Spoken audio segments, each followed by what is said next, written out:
അങ്ങനെ ഫോട്ടോഷൂട്ട് തുടങ്ങിയപ്പോൾ മഴ പെയ്തെങ്കിലും 1 മണിക്കൂറിന്റെ കാത്തിരിപ്പിന് ശേഷം മഴ മാറി. ഇതാണ് ഞങ്ങളുടെ ഫോട്ടോഗ്രാഫർ മിസ്റ്റർ വിപിൻ രാജ്. കഴിഞ്ഞ വീഡിയോയിൽ പറഞ്ഞതുപോലെ നൈഗുന് ചെറിയൊരു വയ്യായിക ഉള്ളത് കാരണം ഒരു തുള്ളി മഴ പോലും തലയിൽ വീഴാൻ പറ്റത്തില്ല. അതുകൊണ്ട് അത്രയും സമയം നമ്മൾ വെയിറ്റ് ചെയ്തിട്ടൊക്കെയാണ് ഫോട്ടോഷൂട്ട് റീസ്റ്റാർട്ട് ചെയ്തത്. നൈഗുനാണെങ്കിൽ ഉറക്കം അങ്ങോട്ട് മുഴുവനായിട്ട് കംപ്ലീറ്റ് ആക്കാൻ പറ്റാത്തത് കാരണം ചിരിക്കൊക്കെ ചെറിയൊരു വോൾട്ടേജ് കുറവുണ്ടായിരുന്നു. പിന്നെ ബാക്ക്ഗ്രൗണ്ടിൽ നല്ലപോലെ പണിയെടുക്കാൻ അറിയാവുന്ന ആൾക്കാരുള്ളത് കാരണം വോൾട്ടേജ് കുറവാണെങ്കിലും നൈഗു ചിരിക്കുന്നുണ്ടായിരുന്നു. ഞാൻ കരുതി നൈഗുവിന്റെ കുറെ മുട്ടിലോടുന്ന ഫോട്ടോസ് ആയിരിക്കും കിട്ടാൻ പോകുന്നതെന്ന്. കാരണം എന്റെ മോനെ ഒരു 2 സെക്കൻഡ് എവിടെയെങ്കിലും പിടിച്ചിരുത്തുന്ന കാര്യം വലിയ പാടാണ്. പക്ഷെ എല്ലാരും ഇങ്ങനെ ചുറ്റിൽ നിന്ന് ഓരോ കോപ്പറാട്ടി കാണിക്കുന്ന കാരണം ഇതുവരെ കണ്ടിട്ടില്ലാത്ത ഞങ്ങളുടെ രൂപങ്ങളും ഭാവങ്ങളും കണ്ട് പൊട്ടിച്ചിരിക്കുന്നതിനിടയിൽ അവൻ ഓടാൻ മറന്നു എന്നാ തോന്നുന്നത്. ഏതായാലും അവനെ ഒത്തിരി ബുദ്ധിമുട്ടിപ്പിക്കാതെ തന്നെ ഞങ്ങൾ കുറച്ച് ഫോട്ടോസ് എടുത്തു. പിന്നെ ഞങ്ങൾ കുറച്ച് ഫാമിലി ഫോട്ടോസ് കൂടെ എടുത്തിട്ട് പരിപാടി അവസാനിപ്പിച്ചു. നൈഗു ജനിച്ചിട്ട് ആദ്യമായിട്ടാണ് ഇന്ന് കടല് കാണുന്നത്. അപ്പൊ ഇതുവരെ വന്നിട്ട്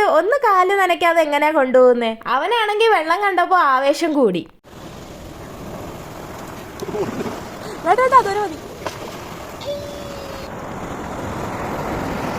അപ്പൊ അത്രേ ഉള്ളൂ ഗൈസ്. വീഡിയോ ഇഷ്ടപ്പെട്ടാൽ ലൈക്ക് ചെയ്യുക, ഷെയർ ചെയ്യുക. സബ്സ്ക്രൈബ് ചെയ്യാത്തവരുണ്ടെങ്കിൽ സബ്സ്ക്രൈബ് കൂടി ഒന്ന് ചെയ്യണേ. ഫോട്ടോഷൂട്ടിന്റെ കുറച്ച് ഫോട്ടോസ് കൂടി ഞാൻ ആഡ് ചെയ്യുന്നുണ്ട്.